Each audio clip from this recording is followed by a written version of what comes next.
When the idea of black holes first emerged out of the equations of Einstein's theory of general relativity, physicists weren't exactly sure how serious to take these all-consuming mathematical objects.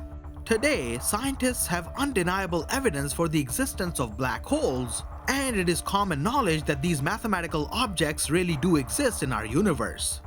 But the equations that predicted the existence of black holes also predicted the existence of opposite twins of black holes known as white holes. So what are white holes? And do they also exist in our universe? Well, today we will be analyzing white holes and some of their defining characteristics.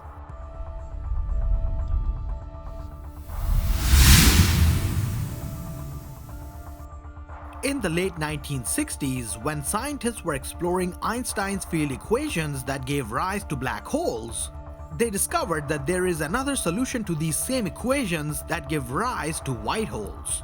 Although the exact mathematics of this can be a bit complex, a simple analogy can be made to better understand how white holes also popped up in the solution. Suppose we want to find the square root of 4. One simple solution to this would be 2, since 2 times 2 is 4. But that is not the only solution, since -2 times -2 is also 4, giving us another solution in the form of -2 this time.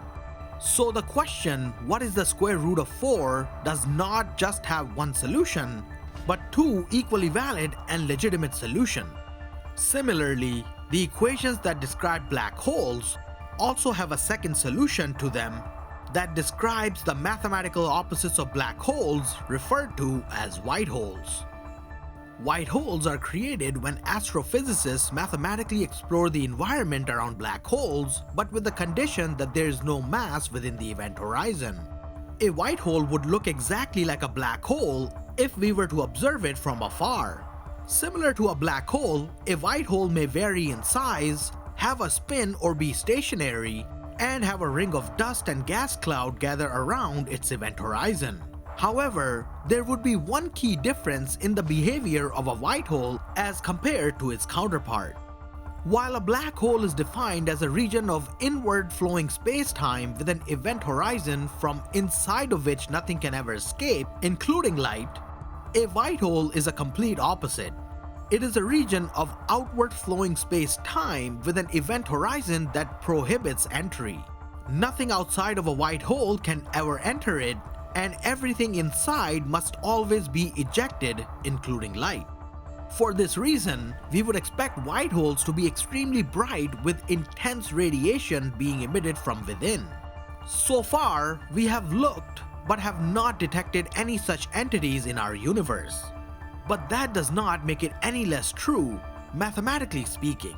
Some scientists believe that black holes and white holes may be as intertwined as their names suggest. As a result, some physicists describe white holes as the time inverse of black hole. In other words, reversing the video footage of a black hole will leave us with a white hole. So white holes may simply be the opposite end of black holes, which are connected by theoretical tunnels of space-time called wormholes. So the matter and energy falling into a black hole would eventually beam out of a white hole somewhere in this or another universe. In simpler terms, we can think of this entire system as a one-way street where you can only enter from one point and exit from the other. Now we know that space-time is so warped near black holes that any event occurring at the event horizon happens infinitely far in the future from the outside perspective. For this reason, the singularity of a black hole exists in the future. But once something goes into the singularity, space and time switch their roles according to the Schwarzschild metric. This means that events occurring at the event horizon of a white hole must happen infinitely far in the past, with the condition that its singularity must exist in the past. So while a black hole's event horizon is a point of no return, a white hole's event horizon is a point of no admission.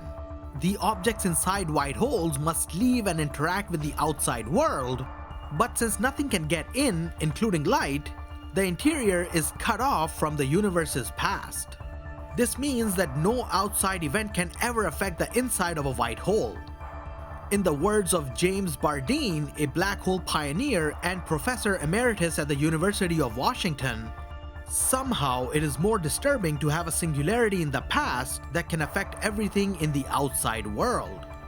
While general relativity describes both black holes and white holes in theory, no one exactly knows how white holes are formed.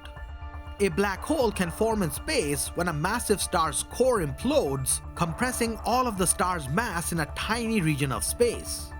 But if we tried to play this backward, where an event horizon explodes into a fully functional star, it would be violating the second law of thermodynamics, which states that entropy in a closed system must increase over time. Furthermore, according to Hal Haggard, a theoretical physicist at Bard College in New York, even if large white holes did form in the universe, they may not be around for too long.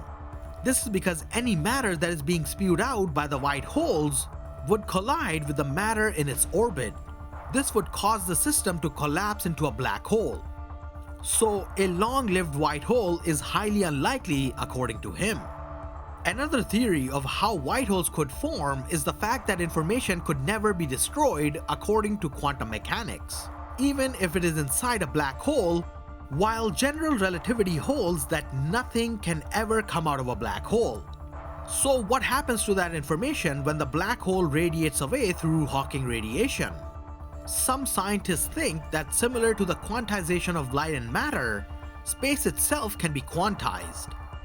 This would allow black holes to only shrink to a certain limit before rebounding outward in a quantum bounce, giving birth to an expanding white hole. But that is not all. Some scientists believe that we may be part of the ultimate white hole. This is because the mathematics behind the Big Bang and white holes is largely similar in many ways.